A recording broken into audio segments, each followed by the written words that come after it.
이번에는 테슬라 봅니다. 테슬라 주가 계속 오르고 있습니다. 이틀째 4%대 급등세를 이어가고 있습니다.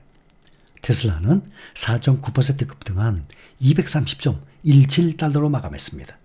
테슬라 주가가 230달러 위에서 거래를 마치기는 지난 7월 31일 232.07달러 이후 처음입니다. 어제도 테슬라가 4.2%나 올랐었습니다.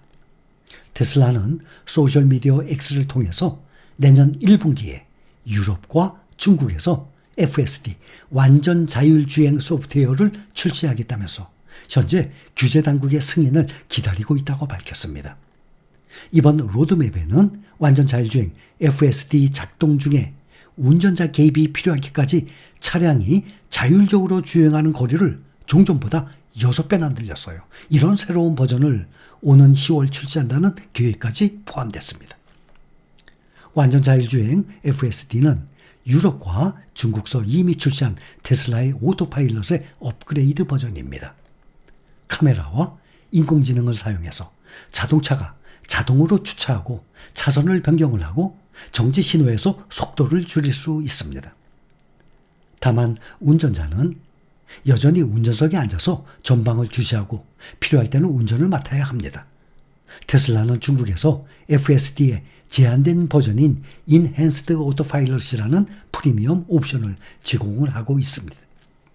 또 이달 안에 사이버 트럭에도 FSD를 제공하고 다음 달에는 현재 FSD 버전보다 업데이트된 버전을 공개할 예정이라고 설명했습니다. FSD는 테슬라의 자율주행 소프트웨어 브랜드로 이름과 달리 아직까지는 운전자의 주의와 개입이 필요합니다. FSD는 한 달 사용료가 99달러입니다. 우리 돈으로 약 13만 3천 원입니다. 유럽과 중국에서도 FSD 판매가 가능해지면 테슬라의 소프트웨어 매출이 늘어나게 됩니다. 또 테슬라가 유럽과 중국에서 FSD 판매를 결정했다는 것은 그만큼 FSD에 대해서 자신감을 갖고 있다는 의미이기도 합니다. 그리고 테슬라는 오는 10월 10일에는 운전자 없이 주행 가능한 로보택시를 선보이게 됩니다. 아울러 대표적인 테슬라 낙관론자인 모건 스탠리의 애널리스트 애덤 조나스는 테슬라를 미국 자동차 업종 가운데 최선호주로 선정을 하고 매수 의견의 목표주가 310달러 제시했습니다. 전날에도 어제도 주가가 4%대 상승세를 보였습니다. 일론 머스크 테슬라 최고 경영자는 지난 3일 저녁 X에 팔로알토에 있는 테슬라 엔지니어링 사무실을 막 떠났다면서 수많은 로봇이 등장할 것이라고 밝혀서 로봇 기대감이 주가를 끌어올렸다는 관측 또한 제기되고 있습니다. 오늘 고용지표의 흐름에 따라서 미국 연준의 금리 결정 행보에 적지 않은 영향을 끼칠 것이란 관측이 나오고 있습니다. 뉴욕타임즈는 이번 고용 보고서에 대해서 미국 경제의 전환점이 될 수 있다. 몇 년 만에 가장 중요하고 주시하는 지표라고 평가했습니다. CNBC 방송도 올해 가장 중요한 경제 지표 중에 하나다라고 평가까지 했습니다. 한 달 전 발표된 7월 고용 보고서는 지난달 2일에서 5일 글로벌 증시를 동반 급락을 지켰던 블랙 먼데이의 주요 원인으로 꼽히기도 했습니다. 당시 보고서에서 실업률이 시장 예상치를 웃돌고 비농업 부문 고용이 예상치를 크게 밑돌면서 미국의 경기 침체 우려가 본격적으로 확산하기 시작했다는 게 대체적인 평가입니다. 이번에도 전망은 밝지 않은 편입니다. 고용보고서 공개에 앞서서 발표가 됐던 다른 고용 지표가 부진하게 나타났기 때문입니다. 7월 9일 이직보고서, 8월 ADP 민간 부문 고용 등은 모두 시장의 예상치를 하회했습니다. 이는 곧 미국의 고용시장이 빠르게 진행되고 있는 것으로 해석되고 글로벌 시장의 투자 심리를 크게 위축시켰습니다. 간밤에 ADP가 발표한 전미 고용 보고서에 따르면 8월 민간 고용 부문은 전달 대비 9만 9천 명 증가에 그치면서 2021년 1월 이후 3년 반 만에 최저치를 기록했습니다. 이에 따라서 고용시장 냉각에 대한 투자자들의 우려는 되살아났습니다. 노동부 발표한 7월 9일 현황에 이어서 민간 부문 고용 시장도 3년 반 만에 가장 부진한 것입니다. 이번 주 시장은 잠재적인 성장 공포에 매우 민감하게 반응해 오고 있습니다. 9월의 첫 거래일인 지난 3일에는 제조업 구매관리자 지수 업황 위축을 시사하면서 지난달 5일 이후 최악의 폭락장이 연출되기도 했었습니다. 다만 오늘 발표된 미국의 신규 실업보험 청구자 수가 감소세를 이어갔습니다. 주간 신규 실업수당 청구 건수가 22만 7천 건으로 집계가 돼서 전주에 23만 2천 건, 예상치 23만 1천 건을 밑돌았습니다. 고용지표는 고용은 둔화되고 있지만 해고는 증가하지 않고 있음을 시사하는 것입니다.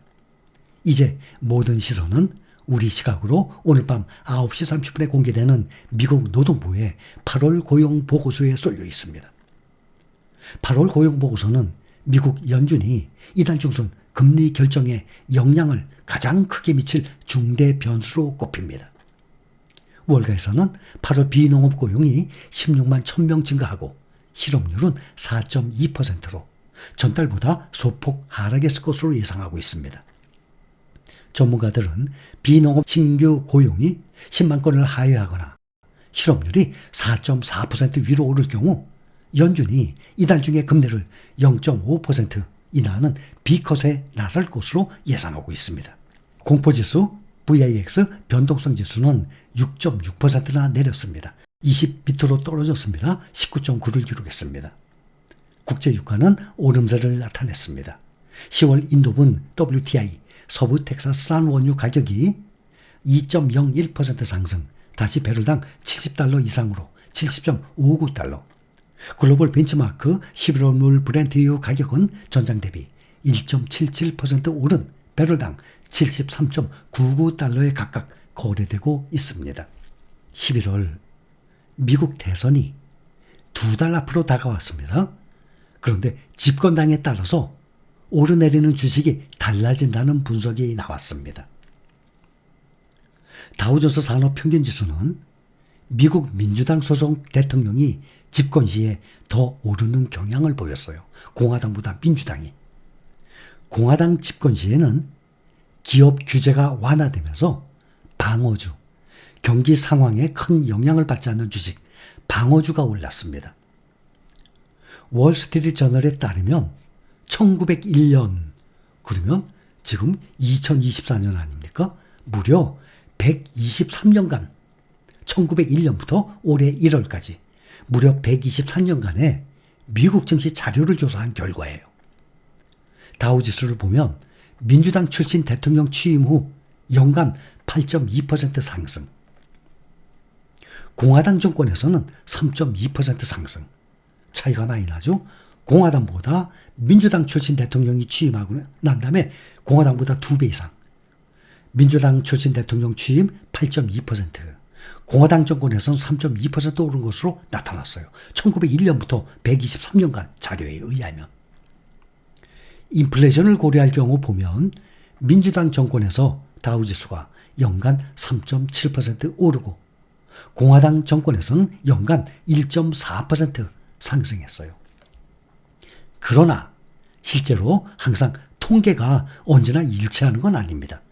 보통 우리가 주가를 과거 1년, 5년간의 수익률, 나스닥 100이 몇 퍼센트 오르고, S&P 500이 몇 퍼센트 오르고, 필라델피아 반도체가 또 199%, 200% 오르고, 이것은 지나간 통계이지 앞으로도 언제나 일치하는 건 아닙니다. 도널드 트럼프 전 대통령이 집권하는 동안 57% 올랐습니다.